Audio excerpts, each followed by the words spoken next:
उस वक्त को भी याद रखो जब अल्लाह फरमाएगा कि ऐ ईसा इब्न मरियम, क्या तुमने लोगों से कहा था कि अल्लाह के सिवा मुझे और मेरी वालिदा को माबूद मुकर्रर करो।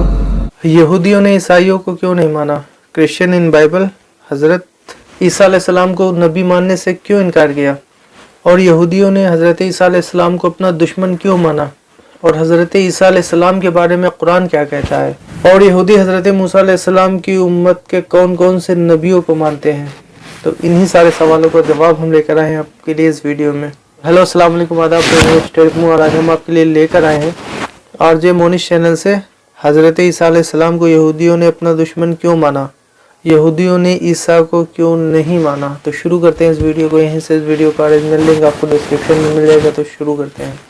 और उस वक्त को भी याद रखो जब अल्लाह फरमाएगा कि ऐ ईसा इब्न मरियम, क्या तुमने लोगों से कहा था कि अल्लाह के सिवा मुझे और मेरी वालिदा को माबूद मुकर्रर करो।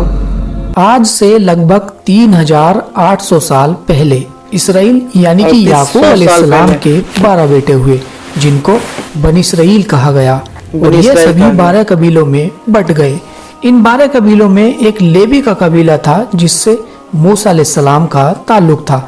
मूसा अलैहिस्सलाम के जाने के बाद ये सभी बनी इसराइल अल्लाह के रास्ते से हटने लगे। तब अल्लाह ने इन्हीं 12 कबीलों में से एक कबीले को चुना जिसका नाम यहूदा था। इस कबीले में अल्लाह ने दाऊद अलैहिस्सलाम को अपना नबी बनाकर भेजा और इन्हीं पर अल्लाह ने जबूर नाजिल की। लेकिन जबूर में अल्लाह ने ज्यादातर वही सब कहा जो मूसा अलैहिस्सलाम पर नाजिल हुई किताब तौरात में थी। और यूं दाऊद अलैहिस्सलाम के बाद अल्लाह ने सुलेमान अलैहिस्सलाम को अपना नबी बनाकर भेजा जो एक बादशाह भी रहे। और सुलेमान अलैहिस्सलाम ने ही इन बनी इसराइल के इन 12 कबीलों पर राज किया और इंसाफ के साथ आगे बढ़ते चले गए। लेकिन इनका बेटा रहबाम इनकी तरह बिल्कुल नहीं था, जिसकी वजह से ये सभी 12 कबीले आपस में लड़ने लगे। इनमें से 10 कबीले दरियाए फरात के पास जाकर बस गए और ये 2 कबीले यहूदा और बिन्यामीन का कबीला फिलिस्तीन में ही आबाद रहे। और आगे चलकर ये सभी बनी इसराइल यहूदी कहलाए। धीरे धीरे वक्त के साथ ये अपने दीन से फिरने लगे। तब अल्लाह ने इसी यहूदा के कबीले में ईसा अलैहिस्सलाम को इन सभी यहूदियों के लिए अपना नबी बनाकर भेजा। दोस्तों, जब जब लोग अल्लाह को भूलने लगते तब अल्लाह उस कौम के लिए एक नबी भेजता रहता। लेकिन इब्राहिम अलैहिस्सलाम से लेकर सुलेमान अलैहिस्सलाम तक यहूदी इन सभी नबियों को मानते गए। लेकिन इस दफा ईसा अलैहिस्सलाम को यहूदियों ने मानने से इनकार कर दिया। इन 2 कबीलों से कुछ यहूदी ईसा अलैहिस्सलाम पर ईमान ले आए। दोस्तों, दाऊद अलैहिस्सलाम से लेकर सुलेमान अलैहिस्सलाम तक नबियों को मानने वाले यहूदी कहलाए, जबकि ईसा अलैहिस्सलाम को मानने वाले ईसाई कहलाए। यहूदियों का हमेशा से यही कहना रहा कि ये कोई नबी नहीं बल्कि ये एक जादूगर हैं, क्योंकि ईसा अलैहिस्सलाम अल्लाह के हुक्म से मुर्दों को जिंदा कर दिया करते और जिसको कोई मर्ज हो अल्लाह के हुक्म से उसे सही कर दिया करते। लेकिन दूसरी ओर ईसाइयों ने भी ईसा अलैहिस्सलाम को अल्लाह का बेटा मानना शुरू कर दिया। तो वहीं ईसाइयों का दूसरा ग्रुप सिर्फ नबी मानता रहा। इन्हीं सब बातों की वजह से यहूदी इनसे चिढ़ रखते थे। तब उस वक्त के यहूदियों ने ईसा अलैहिस्सलाम को सूली पर चढ़ाने का सोचा, लेकिन वो कभी ऐसा न कर सके क्योंकि अल्लाह ने ईसा अलैहिस्सलाम को जिंदा आसमानों पर उठा लिया और उनकी जगह यहूदियों ने ईसा अलैहिस्सलाम को समझकर अपने ही कमांडर को सूली पर चढ़ा दिया, जिसकी शक्ल अल्लाह ने ईसा अलैहिस्सलाम से मिलती जुलती कर दी थी। दोस्तों, ईसाइयों ने ईसा अलैहिस्सलाम को माना और आज भी इनको मानने वाले सबसे ज्यादा हैं। लेकिन जो ईसा अलैहिस्सलाम को अल्लाह का बेटा मानते हैं वो ईसा अलैहिस्सलाम के दीन पर नहीं बल्कि खुद का ही दीन क्रिएट कर बैठे हैं।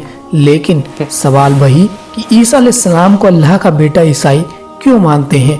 इसके लिए हमें याकूब अलैहिस्सलाम के इतिहास पर वापस चलना होगा। दोस्तों, याकूब अलैहिस्सलाम यानी कि इसराइल की इन 12 कबीलों की औलाद में से सुलेमान अलैहिस्सलाम के बाद आने वाले नबी हजरत ईसा अलैहिस्सलाम थे और ये बात अल्लाह ने अपनी किताब तौरात और जबूर में भी कही। लेकिन कुछ यहूदियों ने ईसा अलैहिस्सलाम को मानने से इनकार कर दिया। तो वहीं दूसरी ओर ईसाइयों में से भी कुछ ईसाइयों ने ईसा अलैहिस्सलाम को अल्लाह का बेटा माना और कुछ आगे चलकर हमारे प्यारे नबी हजरत मोहम्मद सल्लल्लाहु अलैहि वसल्लम पर ईमान ले आए। लेकिन सवाल वही कि आज तक ईसाई ईसा अलैहिस्सलाम को अल्लाह का बेटा क्यों मानते हैं? दोस्तों बनी इसराइल के इन 12 कबीलों में से यहूदा के कबीले में सुलेमान अलैहिस्सलाम की चंद नस्लों से आगे हजरत इमरान का जिक्र मिलता है, जिनके नाम से कुरान में भी सूरह अल इमरान मिलती है। तो वहीं दूसरी ओर लेवी के कबीले में से हारून अलैहिस्सलाम की चंद नस्लों से आगे हजरत जकरिया अलैहिस्सलाम की बीबी की बहन हजरत हाना थी, जो हजरत इमरान की बीबी थी। हजरत इमरान और हजरत हाना की एक बेटी हुई, जिनको हजरत मरियम के नाम से जाना गया। दोस्तों हजरत मरियम को इस्लाम में बहुत ऊंचा मुकाम हासिल है। उनको ये सर्फ हासिल है कि वो दुनिया की वाहिद खातून है जिनका नाम कुरान में बराह रास्त आता है। अल्लाह ने हजरत मरियम को मौजूदाना तौर पर बिना सोहर के एक बेटा अता किया, जिनका नाम हजरत ईसा अलैहिस्सलाम, जो अल्लाह के नबी भी हैं। दोस्तों इसी वजह से ईसाई ईसा अलैहिस्सलाम को अल्लाह का बेटा मानते हैं, लेकिन अल्लाह ने हजरत मरियम के पाकीज़ा होने का जिक्र कुरान में भी किया और तभी पैदा हुए हजरत ईसा अलैहिस्सलाम ने बोलकर अपनी माँ हजरत मरियम की पाक दामन होने की गवाही दी। दोस्तों हजरत ईसा पर अल्लाह ने इंजील को भी नाजिल किया, जिसको ईसाई बाइबल के नाम से बुलाते हैं। उस वक्त को भी याद रखो जब अल्लाह फरमाएगा कि ऐ ईसा इब्न मरियम, क्या तुमने लोगों से कहा था कि अल्लाह के सिवा मुझे और मेरी वालिदा को माबूद मुकर्रर करो? वो कहेंगे कि तू पाक है, मुझे कब शाया था कि मैं ऐसी बात कहता जिसका मुझे कुछ हक नहीं। अगर मैंने ऐसा कहा होगा तो तुझको मालूम होगा, क्योंकि जो बात मेरे जी में है तू उसे जानता है, और जो तेरे जी में है उसे मैं नहीं जानता। बेशक तू अल्लामुल गुयूब है। मैंने इनसे कुछ नहीं कहा बजुज़ उसके जिसका तूने मुझे हुक्म दिया, वो ये कि तुम अल्लाह की इबादत करो जो मेरा और तुम्हारा सबका परवरदिगार है। तो माशाल्लाह बहुत ही अच्छा बयान हो रहा था आरजे मोनिश चैनल से। तो हम ऐसे ही वीडियो आपके लिए डेली लाते हैं। वीडियो आपको पसंद आई हो तो वीडियो को लाइक करना, चैनल को सब्सक्राइब करना। तो मिलेंगे फिर इंशाल्लाह नेक्स्ट वीडियो में। जब तक के लिए खुदा हाफिज़, अस्सलाम वालेकुम।